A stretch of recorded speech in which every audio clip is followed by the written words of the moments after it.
Hey everyone, I'm Ricky Martin, 7-figure Amazon seller, and I've sold over 6 million euros on Amazon across 9 different marketplaces. In this video, I'm going to share with you what the gurus don't tell you about selling on Amazon. No catchy hooks, just pure, honest conversation. So, let's go.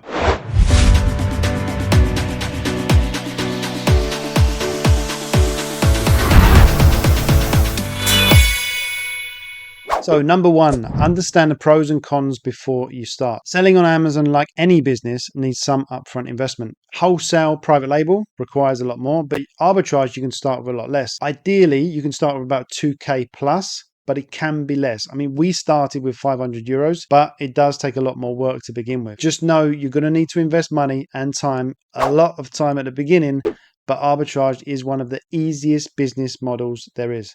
So if you can't make arbitrage work, I'm sorry, but it doesn't come much simpler. All you're doing is buying low and selling high on Amazon. That's it. But this isn't a get rich quick scheme. So if that's what you're after, you need to click on one of those videos over there. And by the way, they don't exist. When it comes to Amazon, you must follow some strict rules and regulations. But of course, the benefits are huge. For one, you get access to millions of warm customers ready to buy. So that's a big plus. And then you can use Amazon's FBA program, and that just simplifies things so much. They take care of all the logistics for you. So you can do what you do best.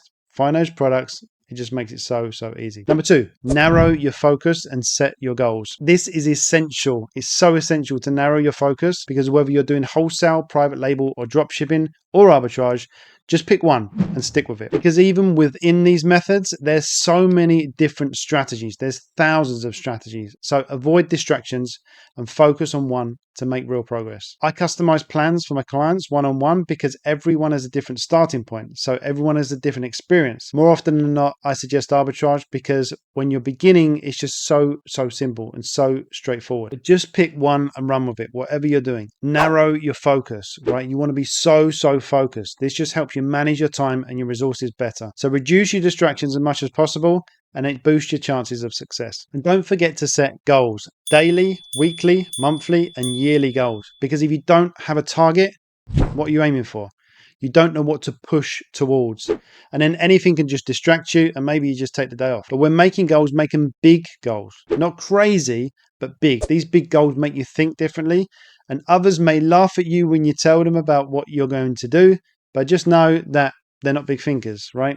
They're not you. They don't have your idea, and they don't know what you're capable of. Number three, daily commitment. Go all in. Don't dabble. No one becomes great by dabbling. So consistency is key. Commit to the path and just move forward every single day, no matter what the obstacles or lack of immediate results. But you just got to keep on going. From my own experience, committing to arbitrage meant pushing through all of those doubts and the challenges, especially when you first get started. Even on those days when there's no sales or you're not finding products at the beginning, I just knew if I kept going, I could create a sustainable business to provide for my family. And now the business provides for 7 families, which feels amazing. So daily efforts, perseverance are what makes any business model work on Amazon. If you find value in this content, please hit that like button. It really helps out the channel. So do it. Number 4, self-reliance. This is crucial. In the beginning, handle everything yourself. Now, why am I saying that? Because you need to be doing the product research, the purchasing, the prepping, the shipping, the logistics, the customer service, the basic accounting, the whole lot. So you need to know what you're talking about. You don't need to be a master at everything, but you must have that hands-on experience before you can delegate out to someone else. I know someone who hired a VA to source some products, but they didn't know how to source products properly themselves. So that really didn't go well. Don't make that mistake. Understand all processes in your business. So later, then you can delegate those tasks. Then eventually, those people are going to be even more skilled, and they can do those tasks even better than you can. That's just normal, right? You got to choose right. Number 5, track your efforts. Keep a journal or some sort of record so you can be accountable to yourself. And most people think they're working hard, but they're really not. So track your time sourcing, track your time dealing with other tasks. Then you can identify areas where you can be better, right? Areas you can improve. So make sure you're dedicating enough time for those essential tasks. Then you can assess your progress, right? Sometimes you don't realize how far you've come until you look back. So when you got that journal, you can go back and look in there and just go, wow, we really did do all of that, which is quite awesome. Number 6, Pay attention to the numbers and your cash flow. Can't emphasize this enough. You must track all your numbers of all aspects of your business from day one. Profit margins, fees, all your expenses. For years, I knew I was making money, but I had no idea exactly how much money I was making on each sale. It wasn't until I started using Seller Toolkit, like now I can see exact profit margin, ROI, tracking of all the expenses, and it catches those missing reimbursements, which like adds up to thousands of euros across the year. You must be using Seller Toolkit or something similar to track all your numbers live. Check out the description down below. You get a 14-day free trial using my link. And a word on cash flow. Selling on Amazon is seriously cash hungry. So manage your money well. Okay. Make sure you got the funds for that next opportunity. Number 7, maximize on winning products. What do I mean by that? Well, when you find a profitable product and you can get a lot of units, capitalize on it fully. Right, make sure you take the opportunity for what it is and get all of those deals.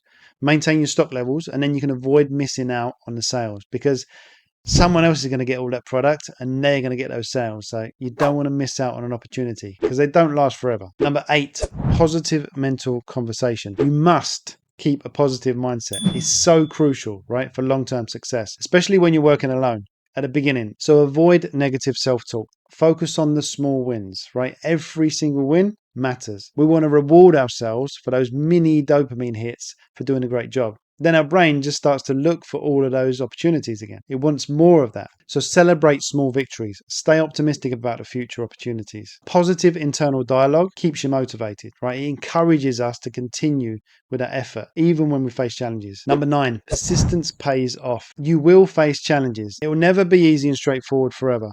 And there will always be a potential for financial losses. And I mean, nothing is guaranteed, but don't quit. I could have quit so many times, seriously. In our second year, Amazon didn't pay us out for 5 months. 5 months due to an account issue. We ended up having to start another account. That wasn't actually allowed at that time, but we had no choice, right? We couldn't carry on. We used up all of our resources.